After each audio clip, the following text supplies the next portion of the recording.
I would describe my style of music as it's definitely not pop that you're going to hear on the radio. um, I think I take a lot of like inspiration from classical music, and for a long time vocally I took a lot of inspiration from opera, but I like the idea that one of my songs could maybe be in the soundtrack of like a movie, or that kind of like cinematic feel a little bit. Not crazy on the cinematic, I don't have a whole orchestra to be working with or something. One day though, I would love to do that. But I think I take inspiration from certain artists that are more, I guess, in the pop sphere, or were a while ago, but nothing that I sing is really the current style of what's really popular today. But I like it. I think it's cool to be somewhat original, and I guess I'm considered an indie artist, so I guess my music would fall under that category.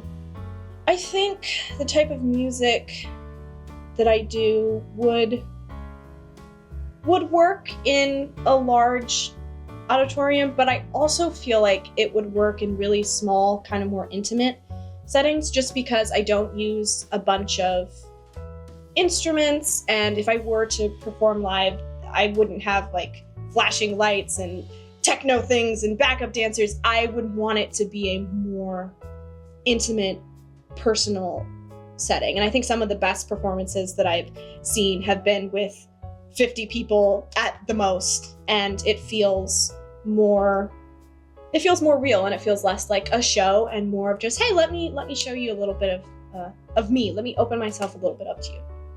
Instruments in my songs that I connect to the most is probably piano. I absolutely love the piano. I love any song that's piano. I think it can be very delicate, and it's a very emotional instrument. I don't play, but I envy people that can. I have been singing, probably since before I could even like really remember. Music has always been a really big part of my life. Anytime when I was younger, anytime I had a hard day at school, or I was just kind of not feeling the best, I would come home and I would sing. And I would specifically sing Disney karaoke songs, Disney princess karaoke songs. Those are the best. And I always just felt better, no matter what was going on in my life or at school. I always had music to come home to, and I always knew that I could create a safe space, just me in my room, all alone, listening to music or singing along. I've had a lot of musicians and singers that I've taken inspiration from, but I think for me, the Holy Trinity has got to be Whitney Houston, Celine Dion, Mariah Carey. That's like the foundation of the way that I sing. And then just like sprinkle in there Julie Andrews and every Disney princess that's ever roamed the earth. I took a lot of inspiration from them. And they just kind of molded and influenced me very, very deeply. I mean, if I really want to like go back to my roots, like I put on Celine Dion, Whitney Houston, Mariah Carey. They are and were and are and forever will be just the three women that I just gravitate towards the absolute most. One of the first songs I remember ever singing was Bleeding Love by Leona Lewis. And I remember it was probably 3 or 4, and it was one of the first songs that I remember understanding, like, oh, this is like music. And it made me feel something, and I had never really experienced that before. My music was kind of limited before then. I didn't have a massive interest. I mean, I always loved Disney songs, but that was the first song that I can remember learning the lyrics to, singing along with, and having almost an emotional reaction to the the way that the song made me feel was very impactful, and I still remember that. It's still one of my favorite songs. Okay.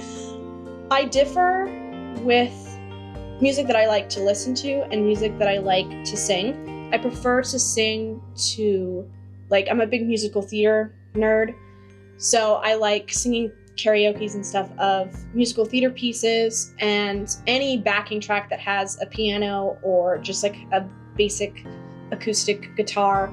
And I like singing songs that are slower and usually ones that are either sad or have like some sort of like deep meaning. I love singing like songs from Billie Eilish and Lana Del Rey. But songs that I like listening to, I usually, unless I'm like studying, I prefer to listen to something that, because music like impacts me a lot and music influences the way I feel. And so I try to keep happy, peppy music on as much as possible. But if I'm like really angry or something, like I'll throw on some Bad Omens. Or if I like really need to cry, I'll also listen to Billie Eilish. Actually, I will listen to Billie Eilish when I'm angry, happy, anything. But yeah, I definitely don't sing the style that I predominantly listen to. I predominantly listen to pop, a little bit of rock. I'd probably say like 75% is like bubblegum pop. That's what I'm mostly rocking with. What made me decide to do my own album is I had done a couple of covers. I'd done Ave Maria and I had done Somewhere Over the Rainbow. And then I decided I wanted to do music videos for them because for me growing up, music videos were super important. I watched probably every single music video that Mariah Carey, Katy Perry, and for some reason, Amy Winehouse. I watched every single music video they ever put out. And so I decided that I wanted to do my own. And then when I put out Ave Maria, it got a lot of traction and it got a lot of people watched it and liked it. And I was shocked. And so I thought it would be really cool to have original material, because when you do someone else's song or when you do a cover, at least for me, I feel like I can't have as much creative control because that's not my song. That song was not meant for me. And specifically with the cover I did of Ave Maria, it was a specific version that Celine Dion had done. And so I didn't want to go crazy with that because I wanted to be respectful of the fact that she'd already done that. And I also just I respect and love and admire her so much. I didn't want to touch it too much. If no one listened to my music, I would still make it. I find a lot of joy in the creative process and I love singing, and I totally get that it's not everyone's cup of tea, and that's okay. There are so many people that you could listen to. But I do this because I like it, because I think it's fun, and I enjoy putting things out, and I enjoy people consuming it, in any amount of people that do. I think anyone that does enjoy my music, thank you. We get it, we're on similar wavelengths, and I hope that you're enjoying what I put out. I think it's hard to limit what I enjoy the most of singing to just one thing. I enjoy it as a coping mechanism. I have really bad anxiety, and when I'm feeling anxious and crazy, and I go up and I sing, and it's a coping mechanism just like drawing or reading or anything else that I do. But I feel the most me and the most normal when I'm singing. And this was especially when I was a kid. And I struggled to express myself, and I was struggling in school, and I had different speech issues and stuff. But when I was singing, I was just me. And I could kind of block out everything else that was going on and all the frustration and the confusion, and being a young kid is hard, and even middle school and stuff, it was really helpful to have an outlet of singing. I try not to sing any song that I don't, on the first listen or the first sing through, cry. It's not even necessarily because I'm sad or because it is a sad song, but if a song touches me at all, if the music builds in just a way, or the lyrics really resonate, or the way something is sung just hits me, I will start crying. And that is usually, I remember I used to be in choir, and there were some songs that were a little slower and a little more emotional, and everyone else would be reading along and just, just doing their thing. And I would be like, I'd be getting like choked up and getting like emotional because I felt it, I guess, more than other people did. And I would always try to explain it to people, and they just thought I was weird. They're like, why are you crying in the middle of choir?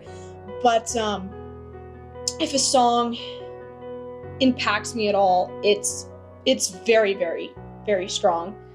And I try to find a way to connect to everything, even if it's like, I don't really care about this song, or I've sung songs in other languages and I look up the translation because I don't want to sing anything that I don't know the story. I don't know what's going on. And because then that's not singing. You're just hitting notes. You have to know the story behind the song to be able to sing it accurately. Recording in like a studio versus performing on a stage, it's very different. I had only done performances on a stage before. I had never done any studio recording.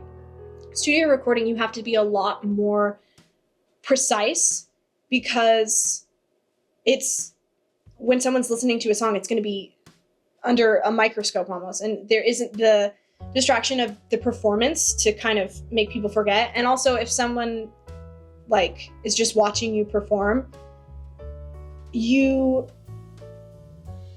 don't want to make mistakes, and so you're very like hyper concerned about that. But if you make mistakes, it's not the end of the world. If you make a mistake during recording, the positive is that you can just do another take. But if that's the take that you end up using, the one that's like with the mistake, someone can just replay it over and over and over and over again, and they can't do that during a live performance. But recording takes away the stress of a live performance. I have a lot of stage anxiety. I prefer recording in a studio versus doing a live performance, just because I just get so much anxiety, and sometimes it does hinder my performance. I've recorded from both my house and from a professional studio, and I preferred recording from my house. I felt like I had a lot more control, and it's in an environment that I'm more used to, so I was more comfortable. I have a couple other hobbies. I don't just sing. I really enjoy reading. I'm a huge book nerd. I like baking. I baked like a strawberry shortcake, I think last summer, and I was so proud of that.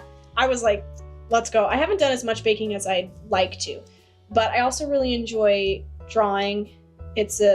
I'm not like crazy good at it, but I enjoy it. It's another creative outlet for me. I would like to thank the producers at Audio Alexa for making this a reality, for building all of this and writing the songs and doing the backing instruments. I don't know what that's called. Clearly, I need help. I don't even know what that's called. And producing it and doing the music videos and all of that. Like, none of this would be possible without the two of them. Thank you guys so much. If you want to see more of me, like and subscribe. Bye!